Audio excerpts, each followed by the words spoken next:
সে জানা, তাই রাজনীতি চলবে না ও হুজুর, রাজনীতি চলবে না, তাই রাজনীতি চলবে না ও ভাই, রাজনীতি চলবে।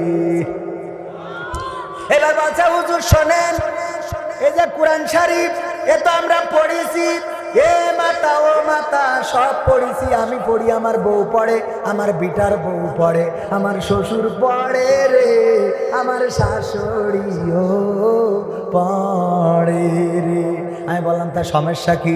বলছে সমস্যা হলো জিহাদ মিহাদ কোথায় আছে দেখিনি কোনখানে, দরগা পীরের মাজার আমার অনেক বেশি টানে বাবা, অনেক বেশি টানে।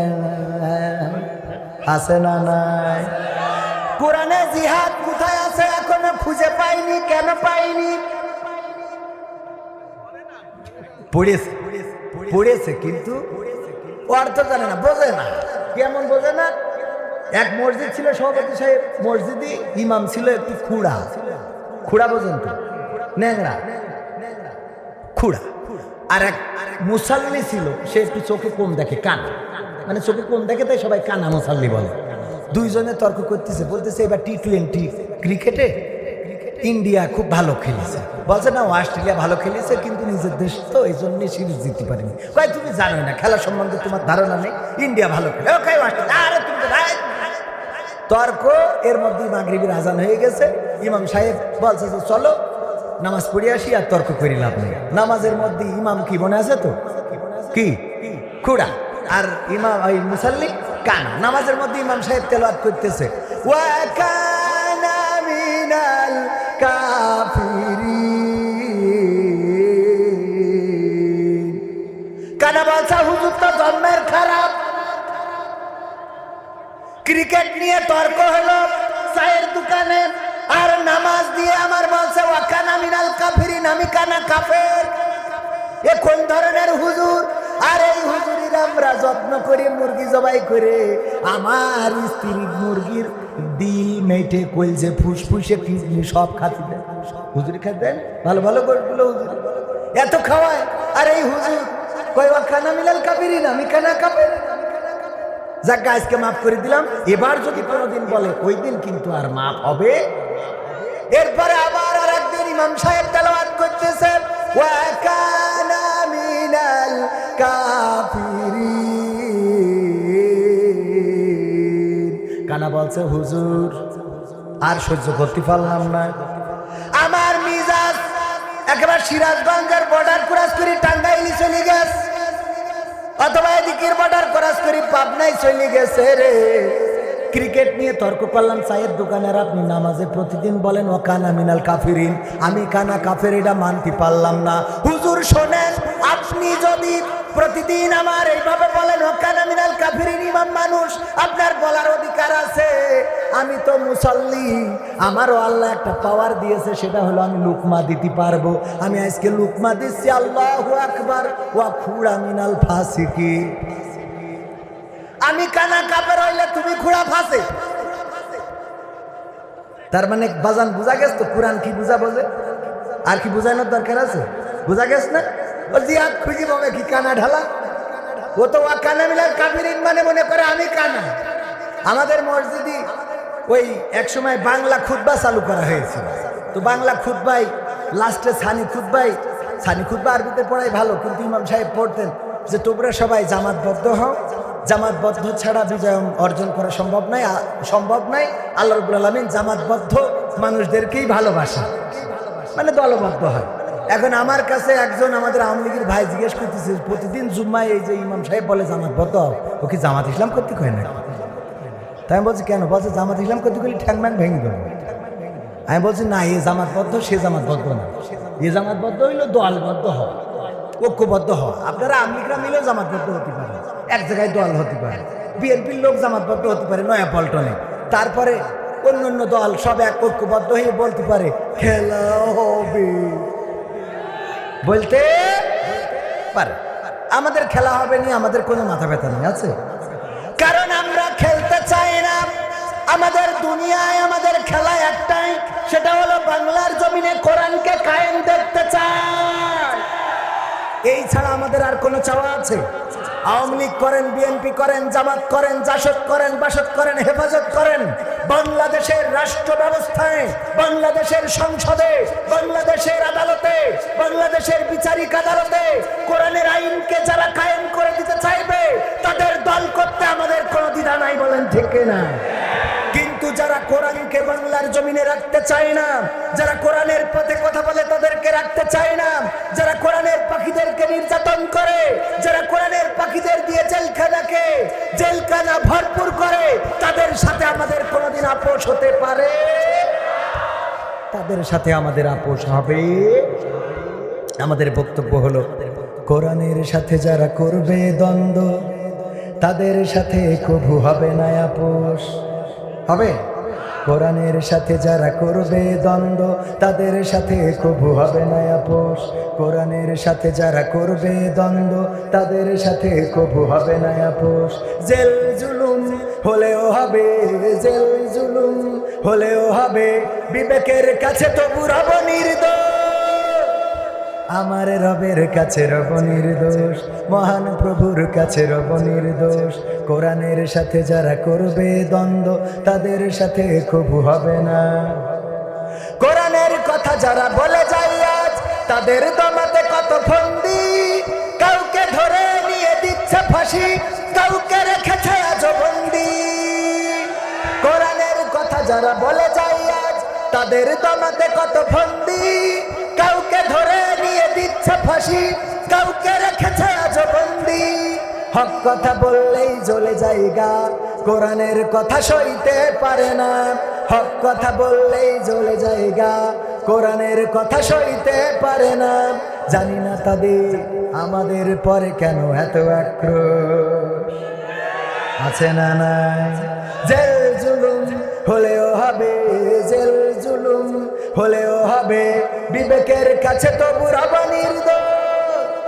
আমার রবের কাছে রব নির্দোষ, মহান প্রভুর কাছে রব নির্দোষ। কোরআনের সাথে যারা করবে দ্বন্দ্ব তাদের সাথে কবু হবে না। কোরআনের কথা আজ বলতে গেলে আসছে বাধা কত ভাবে, কোরআন প্রেমিকেরা হাতে রেখে হাত সামনে এগিয়ে যাবে। দিনের কথা আজ বলতে গেলে আসছে বাধা কত ভাবে, কোরআন প্রেমিকেরা হাতে রেখে হাত সামনে এগিয়ে যাবে। হক কথা বলতে করি না কো ভয়, জীবনের বিনিময়ে আনব বিজয়। হক কথা বলতে করি না কো ভয়, জীবনের বিনিময়ে আনব বিজয়। বুকে আছে শক্তি, অন্তরে আছে সাহস। ঠিক আছে, সাহস আছে। কেমন সাহস? অনেক সাহস। কি সাহস? সাহস হলো ডেকে দেব খেলা হবে, কিন্তু আমি কম্বলের নিচে। আছে না নাই? কি হবে নেতা হয়ে জনবলে ঘাট ফুলিয়ে, নয়া পল্টন গরম দেখে যদি থাকো ঘরে শুয়ে। কি হবে নেতা হয়ে জনবলে ঘাট ফুলিয়ে, রাজপথ গরম দেখে যদি থাকো ঘরে শুয়ে। এর সে এসে যে বুঝে ভিলেনের সঠিক পদে, এর সে এসে যে বুঝে ভিলেনের সঠিক পদে। দিয়ে দাও বিনয়ে জীবনটাকে, দিয়ে দাও বিনয়ে জীবনটাকে। কি হবে বেঁচে থেকে অযথা বিদ্যা শিখে, যদি না গড়তে পারি শোষণবিহীন সমাজটাকে। কি হবে বেঁচে থেকে? কি হবে ছাত্র সেজে চুমু খেয়ে সনদ খানা, যদি হয় বিদ্যালয়টা পরিমণিদের আড্ডা খানা। ঠিক না বেঠে? এখন শিক্ষা প্রতিষ্ঠানগুলো সব বেয়াদবদের দখলে চলে গেছে, যাদের আদর্শ নাই, চরিত্র নাই, চরিত্র নাই, ব্যবহার ভালো না, ওরা এখন বিদ্যালয়গুলোর নেতৃত্ব দেয়। বলেন ঠিক না বেঠি? আর বিদ্যালয়গুলোতে নতুন যে শিক্ষা কারিকুলাম আমাদেরকে বলা হচ্ছে, এমনকি আজকেও দেখলাম এই নতুন শিক্ষা কারিকুলাম নিয়ে আমরা প্রতিবাদীমূলক একটা ভিডিও বানিয়েছি। চ্যানেল 1 দেখলাম আমাদের ওই ভিডিওটা নিয়ে তারা একটা নিউজ করেছে। চ্যানেল আই, চ্যানেল আই কোন চ্যানেল? Channel I. তারা আমাদের ভিডিওটা নিয়ে বলতেছে টিচারদেরকে ট্রল করেছি। আমরা কোন ধরনের মানুষ আমরা বলে দিতে চাই, ওগো চ্যানেল আই, তুমি সাবধান হয়ে যাও, তোমার চ্যানেল বাংলাদেশের মানুষ দেখে না, বয়কট করেছে। কারণ হলুদ সাংবাদিকদের বাংলাদেশের মানুষ ভালোবাসি। আমরা শিক্ষকদের বিরুদ্ধে নই, আমরা প্রতিষ্ঠানের বিরুদ্ধে নই, আমরা শিক্ষার বিরুদ্ধে নই, আমরা শুধুমাত্র শিক্ষা ধ্বংস করার জন্য যেই আইনগুলো করা হবে সেই আইনের বিরুদ্ধে। ঠিক না বেঠে? আমার যুবকদের, আমার ছাত্রদের, আমার তরুণদেরকে যদি ধ্বংস করে দেয়া হয় শিক্ষা ব্যবস্থা দিয়ে, এমন শিক্ষা ব্যবস্থা আমরা কোনোদিন চাই? কোনোদিন চাইবো? আমরা চাই না। বরং শিক্ষা ব্যবস্থায় যদি অপপ্রচার চলে আমরা বলে দিতে চাই, ক্লিয়ার করে দেন যে কেন অপপ্রচার চলছে। যাহা রটে তাহাই কি ঘটে? না, তাহা ঘটে না, তাহার কিছু তো অন্তত ঘটে। ঠিক না বেঠিক? সুতরাং নতুন শিক্ষা কারিকুলামে আমি বলবো যে কি ঢুকাইছেন, কি বের করেছেন ওইটা বড় কথা না। শিক্ষা কারিকুলামে আল কোরআনের শিক্ষাকে বাধ্যতামূলক করে দেন, হাদিসের শিক্ষাকে বাধ্যতামূলক করে দেন, অন্য ধর্মের যারা আছে তাদেরও ধর্মীয় গ্রন্থকে বাধ্যতামূলক করে দেন। দেখবেন গোটা দেশটাই সুন্দর হয়ে যাবে। কারণ কোন ধর্ম খারাপ হইতে শেখায় না। গতকালকেও এক হিন্দু পণ্ডিতের বক্তব্য শুনছিলাম, দেখি উনি বলতেছে যে এখন প্রতিমা বানাই, এই প্রতিমার শাড়ি পরাই, নাভি বানাই, এমন কায়দা করে নাভি বানাই আগলা করে রাখে। প্রতিমা হলো আমাদের মায়ের মতো, তো মায়ের নাভি আগলা করো কেন তোমরা? হিন্দু বলতেছে, আমি নাকি একজন হিন্দু পণ্ডিত, তিনি এইভাবে আমাদের মতো ওয়াজ করে বেড়ান। তিনি বলতেছেন যে প্রতিমায় যারা এইভাবে নাভি আগলা করে রাখে, প্রতিমা বানায়, মূর্তি বানায়, ওরা প্রতিমার দুশ্মন, ওরা ভগবানের দুশ্মন, ওরা সব নরকে যাবে। আমি বলি নাই, ওরা বলতেছে। তার মানে প্রতিটা ধর্ম আদর্শ শিখায়, ভালো হতে শিখায়। কিন্তু কোন ধর্ম, অনেক ধর্ম আছে যে ধর্মগুলো ইসলাম আসার পরে বাতিল হয়ে গেছে। ইসলামের প্রতি ঈমান না আনলে সে জাহান্নামে যাবে, এই দাওয়াতটা অনেকেই পায় নাই, এই মেসেজটা অনেকেই বোঝে নাই। তাদের কাছে মেসেজ পৌঁছানোর দরকার আছে না নাই? তাদের কাছে পৌঁছাবো কখন? আমাদের কাছেই তো মেসেজ দিয়ে শেষ করতে পারি। ঠিক না বেঠিক? ওয়াজ যে করবো হিন্দুদের কাছে, বৌদ্ধদের কাছে, খ্রিস্টানদের কাছে, ওদের কাছে যে ওয়াজ করবো, মুসলমানই তো এখনো মুসলমান বানাতে পারলাম না। সব মুসলমান কেমন মুসলমান বলেন? কেমন মুসলমান? কেমন নামে মুসলমান? আমার আব্বা বলতেন একজন হিন্দু মাস্টার আর একজন মুসলমান মাস্টার, দুইজন একই স্কুলে চাকরি করে। একদিন রমজান মাসে দুইজন চা খাইতে গেছে একটা পর্দা করা দোকানে। বোরকা পরায় না। আমার মা বোনেরা আছে অনেক বেশি না কম, তাদের জন্য ওয়াজের দরকার আছে না নাই? মা বোনদেরও একটু ওয়াজ শোনাবো, কিন্তু মা বোনদের আগে পুরুষদের ওয়াজ শোনানোর দরকার বেশি। কারণ মা বোনরা তাও তো সিরিয়াল দেখুক আর যা করুক, একটু তো মেনে চলে। পুরুষরা মোট মানে না, এরম আছে না নাই? একজন ওয়াজ শুনেছে, স্ত্রী যদি নামাজ না পড়ে স্বামী জাহান্নামে যাবে। এই ওয়াজ শুনে বাড়ি যেয়ে বলছে ওঠ। স্ত্রী বলছে কেন? ওঠ শিগগিরই ওঠ। কি হয়েছে? কি কই? ওঠ, নামাজ পড়তে হবে। নামাজ পড়তে হবে কে জন্য? কে জন্য? ওই হুজুর আইলো, যার সাথে কবির বিন জামাল, ও বললো যে যদি স্ত্রী নামাজ না পড়ে তাহলে স্বামী জাহান্নামে যাবে। তা বলছে নামাজ তো তুমিও পড়ো না। তা বলছে আমি পড়ি না, আমি আমার জন্য জাহান্নামে যাবো। ঠিক আছে, তোর জন্য যাবো কেন? আমার জন্য জাহান্নামে যাবো, এটা ঠিক আছে, তোর জন্য আমি জাহান্নামে যেতে রাজি না। ও শিগগিরই নামাজ পড়তে হবে। স্ত্রী বলছে কোন পাগলের ওয়াজ শুনে আইছাও আজকে? কালকে পড়বে না। কোনো কালকে তো, আজকে তোর মরে যাবো কিনা তার গ্যারান্টি আছে? বলা যায় সকালবেলা বেশি থাকবো কিনা থাকবো। ওঠ নামাজ পড়তে। কয় এই শীতকাল, কালকে পড়বেন তুমি বকিনা? আরে না, ওঠ। উজু করে জোর করে উজু করে এনেছে। আনার পরে বলতেছে বলো এখন রাত তো 1:30 বাজে, এই 1:30টার সময় কোন ওয়াক্তের নামাজ, কয় রাকাত, নামাজের মধ্যে কি পড়বে? বলছে যাই পড়। বলছে এত আসতে বললি তো হচ্ছে না, বলো কি পড়বো? বলছে যাই পড়। না, তুমি এক কাজ করো, তুমি ইমামতিতে দাঁড়াও, আমি পিছনে দাঁড়াচ্ছি, তুমি পড়াই দাও।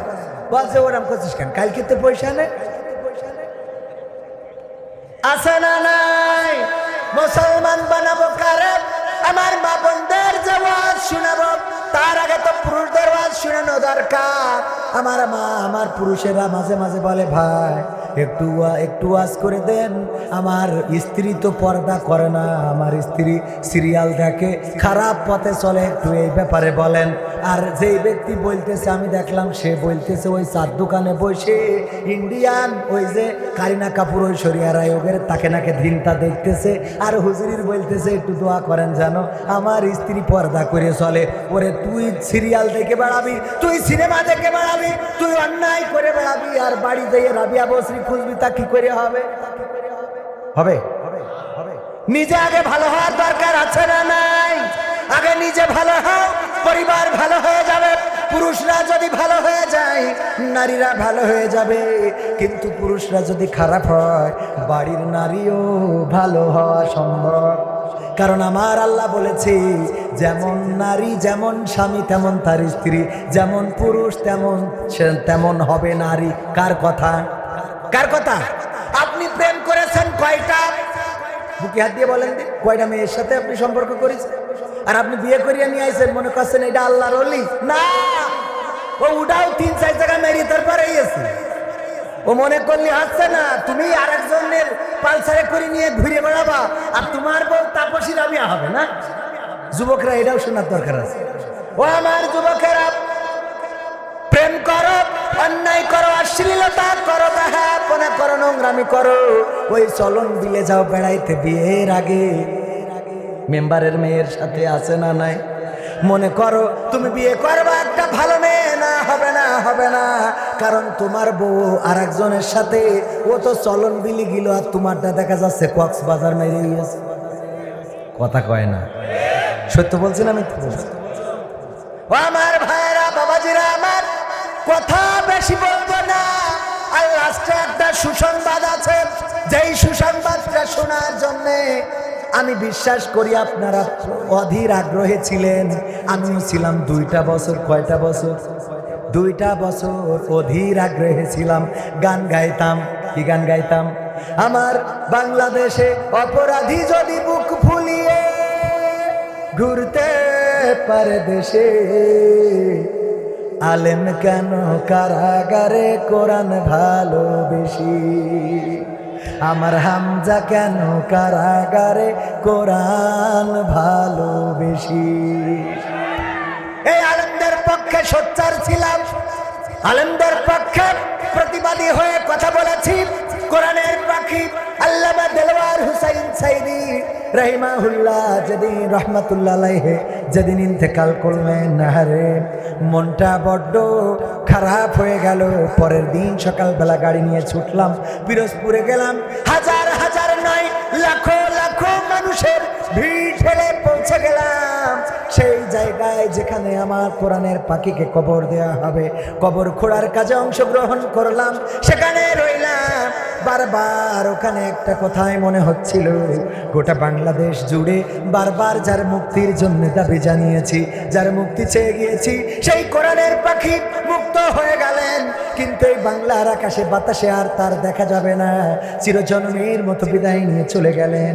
এই কোরআনের পাখির চলে যাওয়া, কোরআনের পাখির বিদায়টা আমাদের বড় ব্যথিত করে, মর্মাহত করে। কোরআনের পাখির সন্তান 3 জন যখন আসলো, বারবার তাদের বুকে জড়িয়ে ধরে যখন কান্না করছিলাম, ওনার সন্তানেরা বলছিলেন আর কোনোদিন মুক্তি চাওয়া লাগবে না, লাগবে না। ওগো আমার ভাইয়েরা, সেই কোরআনের পাখিদের একটা সুসংবাদ আজকে শোনাবো, যেই সুসংবাদটা শোনার পরে আমি বিশ্বাস করি আপনারা খুশি হয়ে যাবেন। সুসংবাদটা শুনতে চান নাকি? চান ইনশাআল্লাহ? তাহলে লাস্টে সুসংবাদটা শুনে বাড়ি যাবেন। সময় বেশি নেব না, সময় বড় অল্প, সময় বড় অল্প, সময় বড় অল্প, সময় বড় অল্প। ওগো আমার ভাইয়েরা, অনেক রিকোয়েস্ট আছে, রিকোয়েস্টগুলো রাখার চেষ্টা করব ইনশাআল্লাহ। আপনারা থাকবেন সে পর্যন্ত।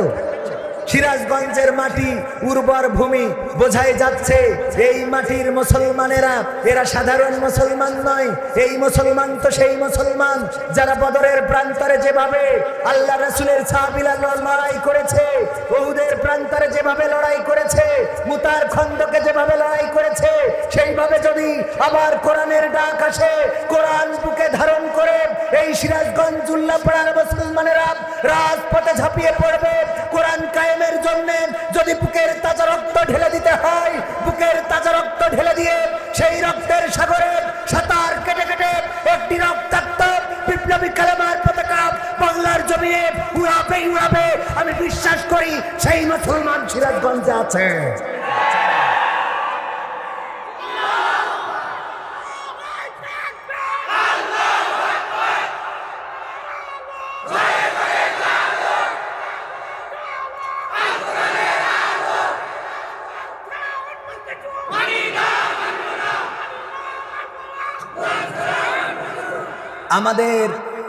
আমাদের কারো সাথে কোনো দ্বন্দ্ব নেই।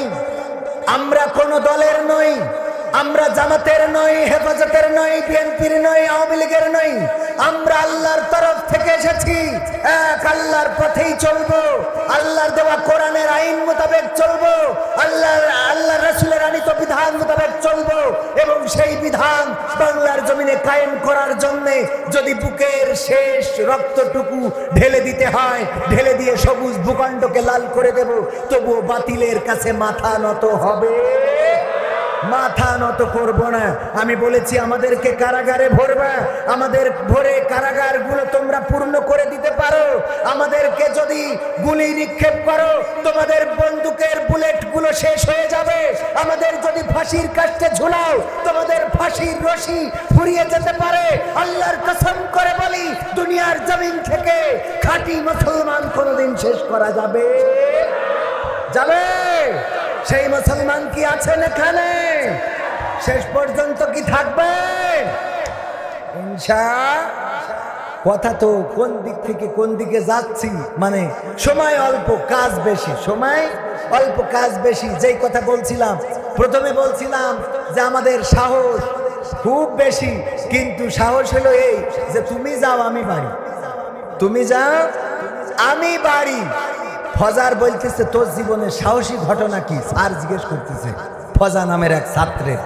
ফজা বলতেছে স্যার আমার জীবনের সাহসী ঘটনা হলো আমি একবার সুন্দরবনে গিয়েছিলাম, সেখানে যেয়ে দেখি রয়্যাল বেঙ্গল টাইগার শোয়া। আমি আস্তে আস্তে আস্তে আস্তে যেয়ে রয়্যাল বেঙ্গল টাইগারের পিছন থেকে খেসাত করে ল্যাস কেটে নিয়ে চলে আসলাম। বলতেছে এই তোমার সাহসী ঘটনা? বলতেছে রয়্যাল বেঙ্গল টাইগারের ল্যাস কেটে আনা আপনি কি চারটিখানি কথা মনে করেন? সুন্দরবনে যেয়ে বলতেছে মাথা বাদ দিয়ে থুয়ে ল্যাস কাটলি কেন? কয় মাথা আগের থেকে কেটে নিয়ে গেছে, মাথা আগের থেকে কেটে নিয়ে গেছে, তাই উনি মাথা কাটে নাই ল্যাস কেটে এনেছে। তাইলে সাহস কিরাম বোঝা কি গেছে? সেই সাহসী নাকি কঠিন সাহসী? ওই যে চারজন, কি হয়েছে আপনাদের? এই চারজন কি হয়েছে তোমাদের? শয়তানে চুলকায়? হ্যাঁ নাকি ওইগুলো অন্য কিছু লোক? শোনেন, একজন মানত করেছে যে যদি আমার একটা নাতি ছেলে হয় তাইলে আমি মসজিদে একটা ছাগল জবাই করে খাওয়াই। এখন ওইবার হয়েছে নাতি, তারপর আবার মানত করেছে যদি নাতি ছেলে আল্লাহ দ্বিতীয়বার দাও, মানে পুত্রবধূ যখন আবার গর্ভবতী, এবার যদি দাও তাইলে আমি গ্রামের আলেম ওলামাদেরকে একটা ছাগল জবাই করে খাওয়াবো। ওইবারও হয়েছে নাতি নাকি নাতনি। এরপরে আবার তৃতীয়বার যখন গর্ভবতী তখন মানত করেছে আল্লাহ যদি আমার একটা নাতি ছেলে দাও তাইলে আমি শয়তানের দাওয়াত করে খাওয়াই। কার দাওয়াত করবে? শয়তান। ওইবারই একটা নাতি ছেলে হয়েছে। এখন শয়তানের তো খুঁজে পাই না, কি করবে কি করবে? প্রিন্সিপালের কাছে জিজ্ঞেস করতেছে হুজুর বেকায়দায় তো পড়ে গেছি, শুনেছি মানত করলে কল্যাণ অকল্যাণ কিছু নেই, কিন্তু মানত পালন করাই লাগে। আল্লাহ রাসূল সাল্লাল্লাহু আলাইহি সাল্লাম বলেছেন এখন আমি তো মানত করে ফেলেছি, শয়তানের দাওয়াত করে খাওয়াবো, এখন শয়তানের তো পাইনি, করবে কি? তো প্রিন্সিপাল কয় আমার সাথেও কোনোদিন শয়তানের দেখা হয়নি, তবে আমি কোরআনে একটা আয়াতে পাইছি আল্লাহ বলছেন ইয়া আইয়ুহাল্লাযীনা আমানু দুখুলু ফিস সিলমি কাফা ওয়া লা তাত্তাবিউ খুতুওয়াতিশ শাইতান ইন্নাহু লাকুম আদুউম মুবিন। আল্লাহ বলছে হে ইমানদারেরা তোমরা পরিপূর্ণভাবে ইসলামের মধ্যে প্রবেশ করো আর শয়তানের পদাঙ্ক অনুসরণ করো না, কারণ সে তোমাদের প্রকাশ্য দুশমন। তো আমার এই আয়াতটা থেকে এতটুকু ব্যাখ্যা আমি দিতে পারি যে 59তম যে ইসলামী জলসা হবে আমাদের যে ফাজিল মাদ্রাসায় পুকুর পাড়ে, ওই মাদ্রাসার মাহফিলটা তো ইসলামেরই একটা মাহফিল। ওই মাহফিলে পরিপূর্ণভাবে যারা বসে না থেকে মাহফিল শেষ করার আগে চলে যাবে, বুঝবা ওর সামনে দিয়ে শয়তান যাচ্ছে, ও শয়তানের পাশ যাচ্ছে। সুতরাং ওরে যদি দাওয়াত করে খাওয়াও তাইলে শয়তানের খাওয়ানোর হক আদায় হয়ে যাবে। কারণ শয়তানের সামনে ওর পিছন এর নিয়ে যেয়ে দাওয়াত করে খাওয়াবে। এখন এই শয়তান সামনে যাচ্ছে আর পিছনে কিরা কিরা যাবেন, যাইতে আমাদের কোনো আপত্তি নেই, কারণ শয়তানের পথে তো তারাই হাঁটবে যারা শয়তানি করি বেড়ায়। চিন্তা ভাবনা শয়তানি, ভালো কথা যাদের মনে আসে না, ভালো কিছু দেখে না, বিয়ে করার চিন্তা বাদ দিয়ে প্রেম করার ধান্দা করে, বৈধ মিলনের চিন্তা বাদ দিয়ে ধর্ষণ করার চিন্তা করে, রানে সেঞ্চুরি করে। আর আমাদের অনেক আল্লাহর ওলি আছে পুরা ধর্ষণে সেঞ্চুরি করে মিষ্টি খায়, কথা কয় না, আছে না নাই? অন্যায় করে, অপরাধ করে, দুর্নীতি করে, চাঁদাবাজি করে, হামলা করে, মামলা করে, বলে হুজুর রাজনীতি চলবে না। আবার পোস্টারে দেখি উনার নামের পরে দলের নাম দিয়ে। আমি কই আমার নামের পরে কোনো দলের নাম নেই, আপনার নামের পরে দলের নাম কেন?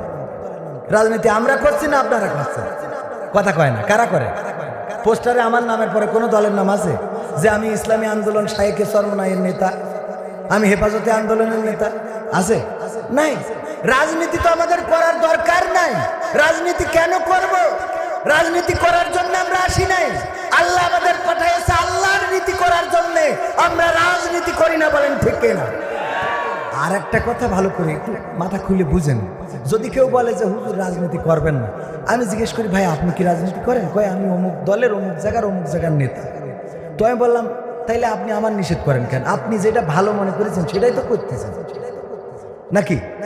কথা কয় না। আপনি যেটা ভালো মনে করেন সেটাই তো করেন, তো ওইটা আমি করলি ক্ষতি কি?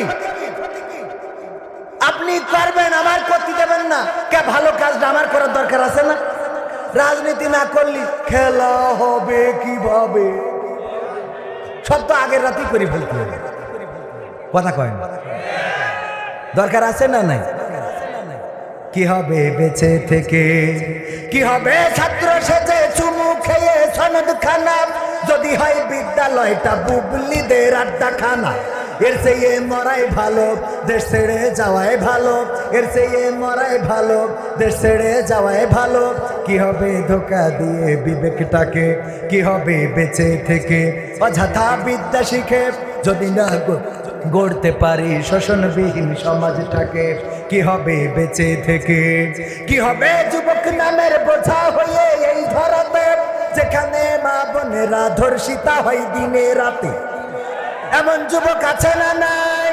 কি হবে যুবক নামের বোঝা হয়ে এই ধরাতে, যেখানে মা বোনেরা ধর্ষিতা হয় দিনে রাতে?